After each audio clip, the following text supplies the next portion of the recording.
programa nga Operation Responsible Pet Ownership nga gipasugdaan sa City Veterinary Office nga gipahigayon niadto nakalabay nga semana sa City Gymnasium ning Dakbayan Hulyo 29 ug 30 diin mokabat sa 323 ang naoperahan nga mga iro ug iring pinaagi sa buhatan sa veterinary ning Dakbayan.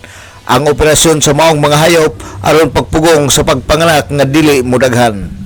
Sa interview sa DXDD News Team ni Dr. Lourdes Callao, Veterinarian 4 sa buhatan sa veterinary ning Dakbayan, nga iyang gidayig ang mga pet ug cat owners nga migahin og panahon aron pagdala sa ilang mga binuhi aron maoperahan ug ang maong mga pet owners nagpakita sa ilang pagka-responsable.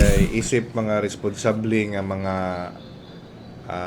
dog owners or cat owners, isa sa ato ang bantayan kana bang unwanted ba nga mga litters, no, kanang gitawag natong mga anak pagpanganak kay mangdaghan man din unsaon man na nato, no. So muna ako yung gi-appreciate ang tanan nga nangadto nga ni Abel nga ang uban nag-leave pa para mapaoperahan.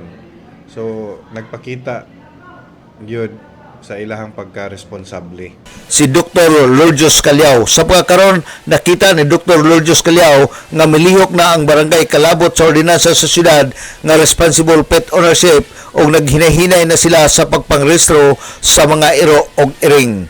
Alang sa DXDD Radio Campana, ang radyo sa simbahan, W45 Dudong Bargamento, muduyog sa ika-75 nga jubileo sa simbahan sa Archdiocese sa Osamis Danag, sa Dakbayan.